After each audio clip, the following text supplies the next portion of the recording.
Hello everyone, welcome to Rive study group. तो दोस्तों आज हम कवर करेंगे करंट अफेयर्स 17 अक्टूबर 2023 की, यानी कि 17 अक्टूबर 2023 की। ठीक है, इस लेक्चर के फ्री पीडीएफ मैं अपने टेलीग्राम चैनल पे अपलोड कर दूंगी। आप हमारे टेलीग्राम ग्रुप को ज्वाइन करके वो फ्री पीडीएफ डाउनलोड कर सकते हैं और अपनी प्रिपरेशन को अच्छे से बूस्ट अप कर सकते हैं। इस टेलीग्राम की लिंक मैंने लेक्चर के लास्ट में प्रोवाइड की हुई है, आप वहां से लिंक पे क्लिक करके ग्रुप को ज्वाइन कर सकते हैं। ये है मेरा नाम, ये है मेरी एजुकेशन क्वालिफिकेशन, इन शॉर्ट ये है मेरा इंट्रोडक्शन। तो चलिए स्टार्ट करते हैं आज के इंपॉर्टेंट करंट इवेंट्स को। इसमें सबसे पहला क्वेश्चन है, why is world white cane day celebrated? और आपके ऑप्शंस हैं to promote accessibility and inclusion for people with disabilities, या फिर option B to increase awareness of the rules of conduct for the blind, या फिर option C both A and B, या फिर option D none of the above। तो दोस्तों इसका correct answer होगा option C both and B, A and B। Okay, देखिए इसका क्यों सेलिब्रेट किया जाता है, इसके ये दोनों रीजन है, इसलिए इसका करेक्ट आंसर होगा ऑप्शन सी। ओके, और ये क्यों किया जाता है? क्योंकि ऐसा बोला जाता है कि for visually impaired people white cane represents independence and mobility. Okay, white cane किसको रिप्रेजेंट करता है? इंडिपेंडेंस को एंड मोबिलिटी को। ओके, और ये कौन सा डिपार्टमेंट है जो इसको सेलिब्रेट करता है? तो वो है department of empowerment of persons with डिसएबिलिटीज, जिसको कि हम शॉर्टकट में बोलते हैं, या फिर हम बोले तो शॉर्ट फॉर्म में बोलते हैं DEP कैपिटल WD। ठीक है, DEPWD। ओके, और ये कौन से मिनिस्ट्री के अंडर है ये डिपार्टमेंट? तो वो है ministry of social justice and empowerment. Okay, कौन सी? Ministry of social justice and empowerment. Okay, चले अब आगे बढ़ते हैं। Construction of 224 metre viaduct means 2 lane at Sherry BB has been completed. This is located in option A Jammu and Kashmir, option B Himachal Pradesh, option C Uttarakhand, या फिर option D Ladakh. तो दोस्तों ये जो वायाडक्ट है इसको अभी मैंने कुछ दिनों पहले ही आपको करंट अफेयर्स में कवर भी किया था कि ये कहाँ पे है और इसका कंप्लीशन होने वाला है, जिसके किसने अनाउंसमेंट की थी? तो किए थे हमारे यूनियन मिनिस्टर नितिन गडकरी जी ने। ठीक है, अब ये बताया जा रहा है कि पूरा कंप्लीट हो चुका है। तो ये कौन से स्टेट या यूटी में है? तो ये आपको पता होना चाहिए। तो ये है जम्मू एंड कश्मीर में। ओके, जम्मू एंड कश्मीर अब क्या रहा है? अब ये स्टेट ना होके ये यूनियन टेरिटरी है। ओके, और इसके बारे में आपको बता दूं कि जम्मू एंड कश्मीर के गवर्नर कौन है? तो वो है मनोज सिन्हा जी। और अभी रिसेंटली पश्मीना क्राफ्ट जो है जम्मू कश्मीर का, पश्मीना क्राफ्ट, ओके, इसको GI टैग मिला है। और 31 अक्टूबर, वेरी वेरी इंपॉर्टेंट डेट, आपको बहुत अच्छे से याद होनी चाहिए ये डेट कि 31 अक्टूबर 2019 को जम्मू एंड कश्मीर जो है वो वो यूनियन टेरिटरी में कन्वर्ट कर दिया गया था। स्टेट ना हो के अब वो यूनियन टेरिटरी हो गया। और ये कौन सी डेट को हुआ है? तो वो है 31 अक्टूबर 2019। और इसकी कैपिटल क्या क्या है? देखिए, जम्मू एंड कश्मीर की 2 कैपिटल्स हैं। ठीक है, एक है श्रीनगर और दूसरी है जम्मू। ठीक है, श्रीनगर जो है वो मई टू अक्टूबर तक होती है यहाँ की कैपिटल, मई टू अक्टूबर। और जम्मू कब होती है? वो होती है नवंबर टू अप्रैल। तो ये 2 कैपिटल हैं जम्मू एंड कश्मीर की। ठीक है दोस्तों, तो ये पूरी न्यूज रही कि 224 मीटर वायाडक्ट 2 लेन जो अभी कंप्लीट हुआ है शेरे बीबी में, वो कहाँ पे है? तो जम्मू एंड कश्मीर में। और जम्मू एंड कश्मीर का फॉर्मेशन कब हुआ था एज अ यूनियन टेरिटरी? तो वो है 31 अक्टूबर 2019 एंड एवरीथिंग। ओके, अब आगे बढ़ते हैं। Who has launched EV Ready India Dashboard? और आपके ऑप्शंस हैं RK सिंह जी, नितिन गडकरी जी, राजीव चंद्रशेखर जी, या फिर नन। तो दोस्तों आप ये इमेज देख रहे हैं, ये हमारे union minister for power and new and renewable energy. कौन है? Union minister for power, power या फिर हम बोले पावर, वैसे इसका करेक्ट प्रोनाउंसिएशन होता है power, okay. And new and renewable energy R K. Singh ji, okay. इन्होंने ये डैशबोर्ड जो है ईवी रेडी इंडिया डैशबोर्ड, इसको लॉन्च किया है। और कहाँ पे लॉन्च किया है? तो वो है न्यू दिल्ली में, ओके। और ये देख लो आप, ये है इसकी साइट, ओके, evreadyindia.org। ठीक है दोस्तों, देखिए ये साइट से भी क्वेश्चन आ सकता है कि इसकी एग्जैक्ट साइट क्या है। ठीक है, .org जो है इसकी जगह .gov.in भी आ सकता है, या फिर .nic.in आ सकता है, कुछ भी आ सकता है। तो आपको पता होना चाहिए कि इसका क्या है आंसर, evreadyindia.org, ओके। अब आगे बढ़ते हैं। देखिए ऐसे कंफ्यूज करने वाले ऑप्शंस हमें पूछे जाते हैं, तो आपको इसीलिए मैं बताते हुए चलती हूँ। आपको लगता होगा कि मैं क्वेश्चंस भी पढ़ाती हूँ, आंसर्स भी पढ़ाती हूँ, लेकिन ज्यादा चीजें भी बोलती हूँ। एक्चुअली वो एक्सपीरियंस है, ठीक है, ताकि आपका कहीं कुछ गलत ना हो जाए। हम पढ़ते तो सब कुछ है, लेकिन कितनी डिटेलिंग में पढ़नी है ये भी बात मैं आपको बताते चल रही हूँ कि ORG आपको पता होना चाहिए। अगर .gov आ गया तो आपका करेक्ट आंसर जो होगा वो ORG होगा, GOV नहीं होगा, ठीक है। नेक्स्ट क्वेश्चन है, since 1947 Navratri puja is being held for the first time in which temple? और आपके ऑप्शंस हैं Vaishno Devi temple, Vindhyachal temple, Sharda temple, या फिर नन ऑफ द अबव। तो दोस्तों आपको जहां तक मुझे लगता है कि ये ऑप्शन देख के एक, अगर नहीं भी आता है ये आंसर, तो भी एक तुक्का मार सकते हैं कि इसका करेक्ट आंसर क्या होना चाहिए। ठीक है, आपने वैष्णो देवी के बारे में सुना होगा, विंध्याचल के बारे में सुना होगा, शारदा टेम्पल जो है, जो जम्मू के लोग हैं वो लोग सुने ही होंगे। तो यहाँ पे पहली बार 1947 के बाद पहली बार शारदा टेम्पल में नवरात्रि पूजा को मनाया गया है। ठीक है, कहाँ पे? शारदा टेम्पल में, ओके। और इस टेम्पल को रीओपन कब किया गया था? तो इसको रीओपन किया गया था 23 मार्च 2023 को, ओके। कब?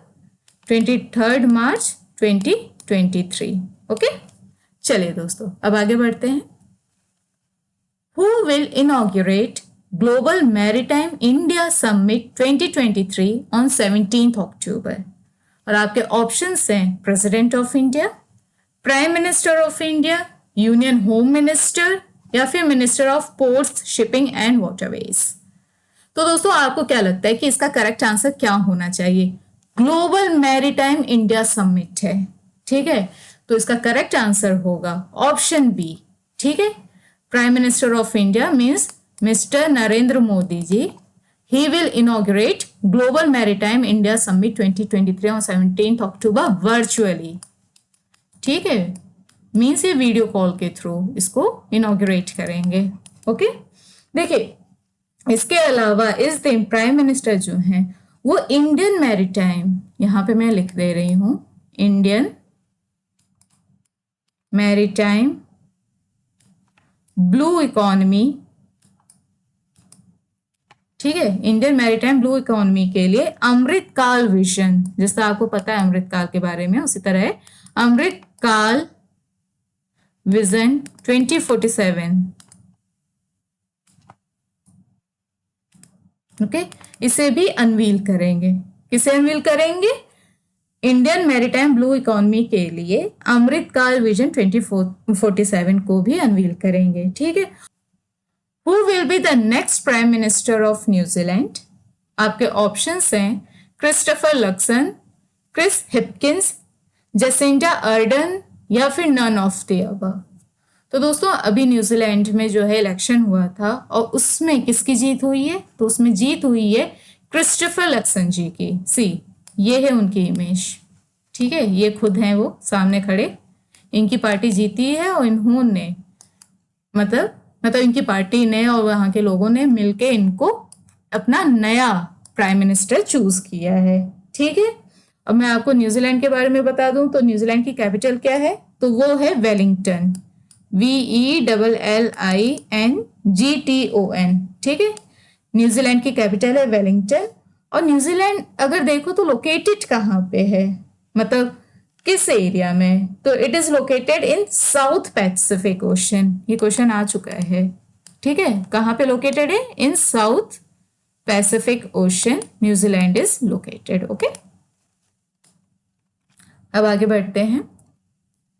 World students day is celebrated on 15th October, 16th October, 17th October, 18th October. तो दोस्तों ये आप इमेज देख रहे हैं, ये हमारे former president, the missile man of India, mister APJ Abdul Kalam ji, ठीक है। इनकी बर्थ एनिवर्सरी होती है 15th अक्टूबर को, और इनकी बर्थ एनिवर्सरी को ही सेलिब्रेट किया जाता है as world students day. Means correct answer होगा option A. Okay, 15th October. Hornbill festival is celebrated in which state of India? Nagaland, Manipur, Assam, Meghalaya. तो दोस्तों ये बहुत ही फेमस फेस्टिवल है, आपको इसके बारे में थोड़ी बहुत नॉलेज भी होगी अगर आप न्यूज़पेपर पढ़ते हैं या फिर आपने प्रिपरेशन करी है, 1 साल भी करी है तो आपको पता होगा, क्योंकि बहुत ज़्यादा इंपॉर्टेंट है ये फेस्टिवल, ठीक है। तो इसका करेक्ट आंसर होगा ऑप्शन ए। जिसने भी नागालैंड सही मार्क किया है अपने दिमाग में, उनका तो करेक्ट आंसर है ये। हालांकि अगर किसी का अगर गलत भी हो गया तो कोई बात नहीं, अब वो कभी भूलेंगे नहीं, है ना। देखो, क्वेश्चन प्रैक्टिस करने की बात यही होती है कि आता है तो आता है, अगर नहीं आता है तो करेक्ट आंसर जब हमें पता चलता है तो हमारे माइंड में फीड हो जाता है ना। ये बात मैं आपको हमेशा बोलती हूँ, हर लेक्चर में बोलती हूँ, क्योंकि ये रियलिटी है। ओके, तो इसका करेक्ट आंसर है ऑप्शन ए, नागालैंड। उसके अलावा मैं आपको बता दूं कि अरुणाचल प्रदेश एंड केरला, यहाँ का जो स्टेट बर्ड है वो कौन है? वो है हॉर्नबिल, ठीक है। हॉर्नबिल जो है वो अरुणाचल प्रदेश और केरला का स्टेट बर्ड है। उसके अलावा हॉर्नबिल फेस्टिवल को फेस्टिवल ऑफ फेस्टिवल्स भी कहते हैं। क्या कहते हैं? अगर ये आ जाए कि which festival is known as festival of festivals, so you must mark Hornbill festival. Okay, Hornbill festival is known as festival of festivals, ठीक है। Ministry of defence has signed contract with whom for mid-life upgrade and repowering of INS Beas? आपके options हैं Cochin shipyard limited, Goa shipyard limited, Hindustan shipyard limited, या फिर Majhgaon dock ship builders. तो दोस्तों आप सोचो इसका करेक्ट आंसर क्या होगा। कुछ भी सोचो, ऐसा कुछ नहीं है कि आपको करेक्ट ही आना चाहिए। अरे कुछ भी दिमाग में आ रहा है ना, बस मार्क करो, एटलीस्ट प्रैक्टिस तो करो, डरना नहीं है, जो भी आता है करते जाओ। देखो कभी कभी मैं भी लेक्चर देती हूँ तो मैं भी तो बीच बीच में मतलब लबड़ा जाती हूँ, कुछ भी हो जाता है। ऐसा नहीं है कि मैं सारी चीजें लिख के बैठी रहती हूँ, ठीक है। बहुत बार ऐसा होता है कि मैं बोलती रहती हूँ, मुझे पीछे का कुछ चीज याद आता है, मैं बोल जाती हूँ, लेकिन बीच बीच में थोड़ा सा वो फ्लक्चुएशन हो जाता है। तो इसका ये मतलब नहीं है कि यार मैं पढ़ाऊँ ही नहीं, है ना, वो तो अलग बात हो गई, वो तो गलत हो गया ना। इसीलिए मैं बोल रही हूँ कि अगर गलत आंसर भी है तो क्या हुआ, ट्राई तो करो। ट्राई नहीं करोगे, चुप बैठे रहोगे तो कैसे सोच सकते हो कि तुम सक्सेसफुल हो जाओगे, कैसे कोई एग्जाम क्रैक हो जाएगा, है ना। तो इसका करेक्ट आंसर होगा option A, Cochin shipyard. Okay, ministry of defence ने कोचिन शिपयार्ड लिमिटेड के साथ साइन किया एक contract for mid life upgrade and repowering of INS Beas. उसके अलावा मैं आपको बता दूं कि INS बियास जो है, INS बियास ये फर्स्ट ब्रह्मपुत्र क्लास फ्रिगेट है। क्या है? फर्स्ट, ये very very important, first Brahmaputra class frigate to be repowered from steam to diesel propulsion. Okay, ये इसके बारे में बहुत इंपॉर्टेंट फैक्ट है जो मैंने आपको अभी बताया।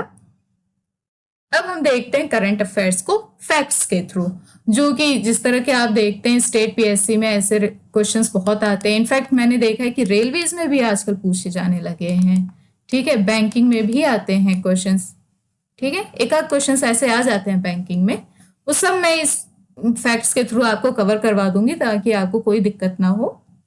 पहला है इसमें, सच्चिदानंद मूर्ति was a journalist who passed away recently.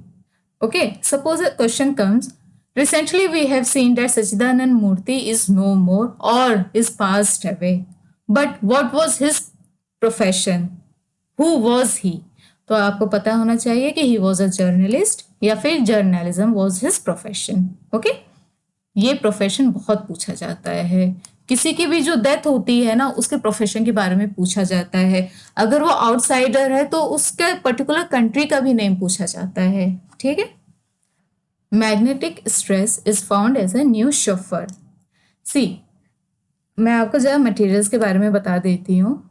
ये केमिस्ट्री और फिजिक्स दोनों से रिलेटेड है। जो मटेरियल्स होते हैं वो दो फंडामेंटल इलेक्ट्रॉनिक स्टेट्स में पाए जाते हैं। एक होते हैं मेटेलिक और दूसरे होते हैं इंसुलेटिंग फॉर्म में। ठीक है।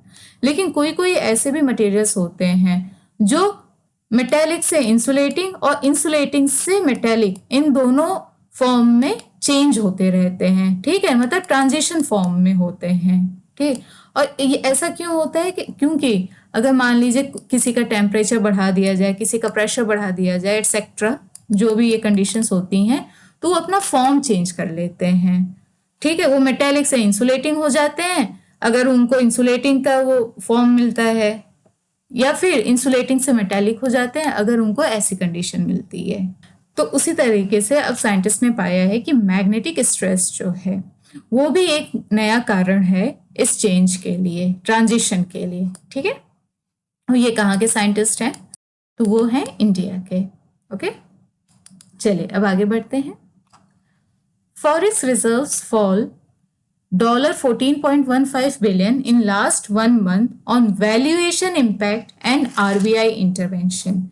See, RBI intervention क्यों हुआ था? To curb the fall in rupee against dollar. Okay, तो इसी में बोला गया है कि हमारा जो फॉरेक्स रिजर्व्स है उसमें फॉल आया है, उसमें गिरावट आई है। कितनी? $14.15 बिलियन की। पहले कितनी थी और अब कितना है हमारा फॉरेक्स रिजर्व्स, इसका बता देती हूँ। तो वह है, पहले था हमारा $598.897 बिलियन। ठीक है, कितना था? 598.89, आप ऐसे याद कर लो। 598.89 बिलियन जो डॉलर था वो हमारा फॉरेक्स रिजर्व था, और उसमें 14.15 बिलियन की गिरावट आई है। तो टोटल हो गया कितना अब हमारा? प्रेजेंट कितना है? 584.742 बिलियन डॉलर्स। ओके, अब आगे देखते हैं। Martti Ahtisaari, former Finnish president and Nobel peace prize winner, dies at 86। ये बहुत इंपॉर्टेंट है क्योंकि ये नोबेल पीस प्राइज विनर रह चुके हैं। कौन? मारुति अहतिसारी। ठीक है, देखिए फॉर्मर फिनिश प्रेसिडेंट तो थे ही, ठीक है, बट मोस्ट इंपॉर्टेंट क्या है? नोबेल पीस प्राइज विनर थे। ठीक है, इनकी डेथ हो गई एट द एज ऑफ 86, और ऐसा पाया गया था कि वो अल्जाइमर से सफर कर रहे थे। कौन सी डिजीज? अल्जाइमर डिजीज से। ठीक है, तो दोस्तों ये थी आज की हमारी करंट अफेयर्स। अगर आपको हमारा लेक्चर अच्छा लगा हो तो प्लीज़ हमारे चैनल को लाइक, शेयर, सब्सक्राइब ज़रूर करें। उसके अलावा आप हमें यूट्यूब, टेलीग्राम, इंस्टाग्राम और फेसबुक पर भी फॉलो कर सकते हैं। जैसा कि मैंने आपको बताया था कि मैं टेलीग्राम की लिंक लास्ट में प्रोवाइड की हूँ, तो ये है वो लिंक। ठीक है, इसमें मैं PDF जो है अपलोड कर दूंगी, आप डाउनलोड करके पढ़ लीजिएगा। ठीक है, थैंक यू दोस्तों।